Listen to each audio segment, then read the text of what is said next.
Hey everyone, just a real quick update and a chance to take a look kind of at the week and the week ahead. So we're finishing up the lab from last week that takes a look at balance. When you look at what this means with chapter 7 and looking at different skills versus abilities, we're really trying to identify the differences from one person to the next. What makes one person unique? And so you have the rest of the day to get your data uploaded to the Google Doc, to the Excel spreadsheet that with your 4 balance tasks and your physical characteristic. Tomorrow, we'll finish up that lecture.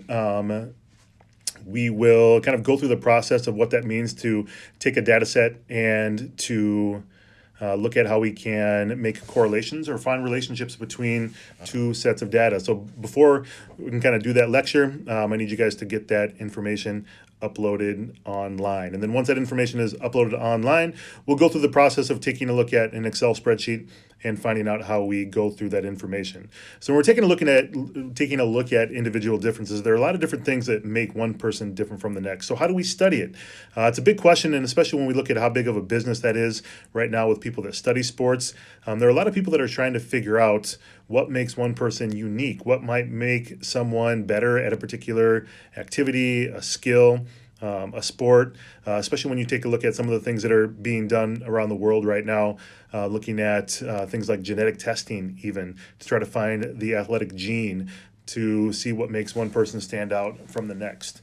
But we can look at different abilities and things that we studied, things like reaction time, things like fine motor control, hand-eye coordination, manual dexterity, explosive strength, static strength, dynamic strength. Those are abilities that everybody has, right? So we all have these genetic predispositions to certain things, and whether that's made up by physical characteristics like height and weight and wingspan and arm length,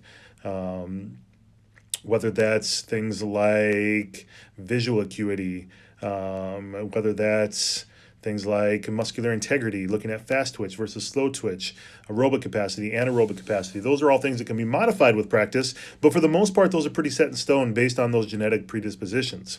Now, when we look at skills, skills are learned activities, right? So we have these learned activities that are inherently influenced by what abilities we have and how much of those abilities that we have. So when we're studying the differences between those, we need a good way to do that. And there are a couple of different approaches for that. Now, when we look at how we study this, there's an experimental approach.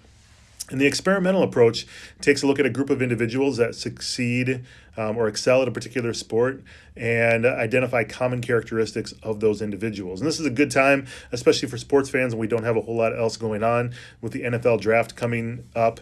One of the ways that we see that are things like the NFL draft or the NFL draft combine, where you take a look at a bunch of individuals and you identify common characteristics of people that succeed or excel at that particular sport or position, and then you try to identify what those characteristics are. So when you're making determinations or making decisions on those individuals kind of moving forward or looking at individuals that might be able to succeed in the NFL, we take a look at common characteristics. So when you look at a good defensive back or a cornerback, you look at things like 40-yard dash time, and you look at change of direction with shuttle drills and cone drills.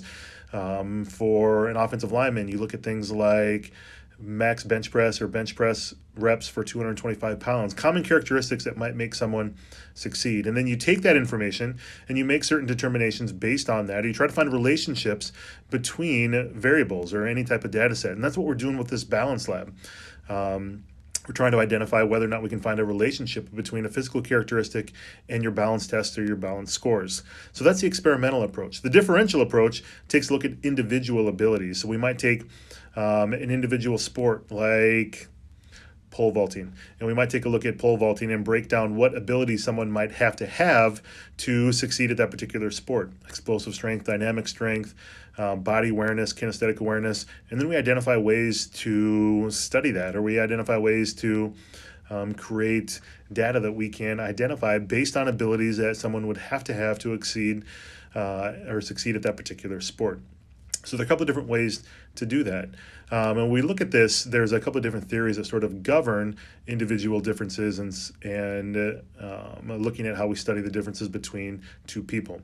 We can take a look at things like the specificity hypothesis. And the specificity hypothesis takes a look at characteristics that someone might have that might make them good at anything that entails that particular sport. So the specificity hypothesis would say that if someone has great hand-eye coordination, that they would be good at all skills that require good hand-eye coordination. So they'd be good golfers, they could be good baseball players, but they'd also be good at manual dexterity tasks that require hand-eye coordination.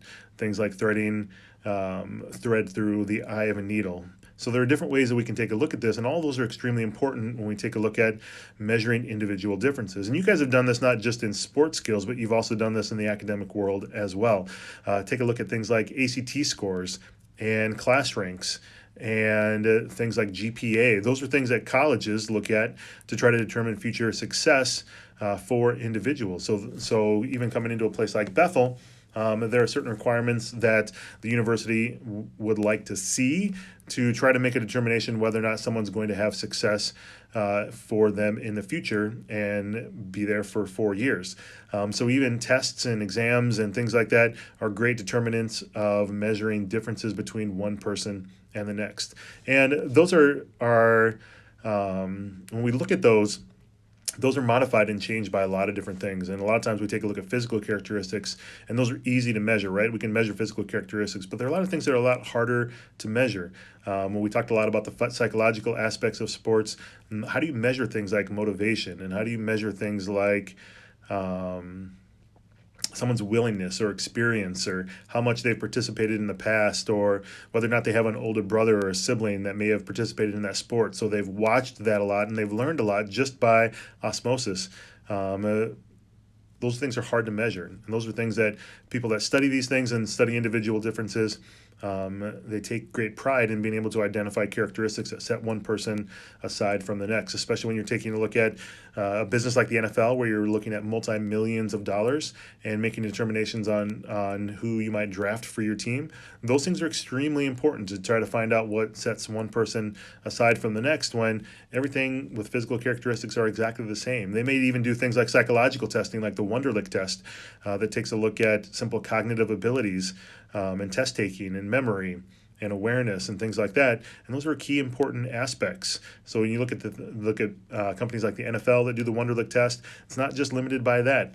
People that are hired by the Target Corporation, they take a Wonderlic test, sort of a modified Wonderlic test, to look at very similar things, just to see how people prepare, see how people can, what kind of memory people have, what sort of future prospects those individuals might have in their corporation. So there are a lot of different ways that we can look at individual differences, and this unit really does a great job of that. So we're taking a look at correlations, trying to find relationships between two different sets of variables to try to find directionality and strength of relationships. And those are what we're going to do tomorrow when I get all your data. I'll take a look at and show you guys how to go through the process of taking an Excel spreadsheet that has data points on it and then trying to find out relationships between different types of data. So that's today's short video that takes a look at that. A couple of housekeeping things really quickly. This is the last chapter in Unit 2.